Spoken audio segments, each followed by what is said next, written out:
আচ্ছা সাফিয়া, তোমার আব্বু তোমার বিয়েতে নেয়নি? না। কেন আর নেয়নি? আমার এই যে আমি মোবাইলে দেখছি আমার আম্মুরে নেছে বিয়ে করতে, আমারে নেয়নি। তুমি মোবাইলে দেখেছো তোমার আম্মুকে নিয়ে গেছে, তোমাকে নেয়নি বিয়েতে? আমি কার দেখছি বিয়েতে? যে বিয়েতে কার? ওই যে আমি চাঁদে উপরে ছিলাম আর আমারে তুমি নেয়নি। চাঁদের উপরে ছিলে এই জন্য তোমাকে নেয়নি?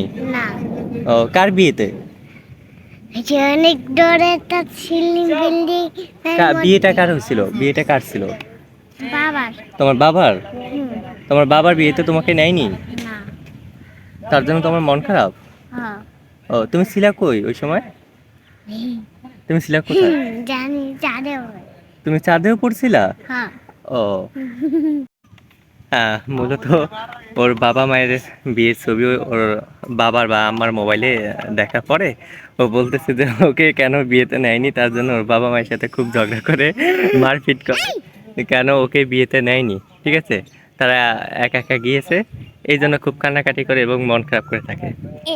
তো সেটা সব সময় ও বলতে থাকে আর কি, বিশেষ করে মোবাইলে যখন ওর বাবা মায়ের ছবি দেখে একসাথে, ও ওই ছবিতে নাই। এই জন্য ওর খুবই মানে কান্নাকাটি করে, কেন ও নাই, কেন একা একা ঘুরতে গিয়েছে, কেন একা একা বিয়ে করতে গেছে, সেটার জন্য আর কি।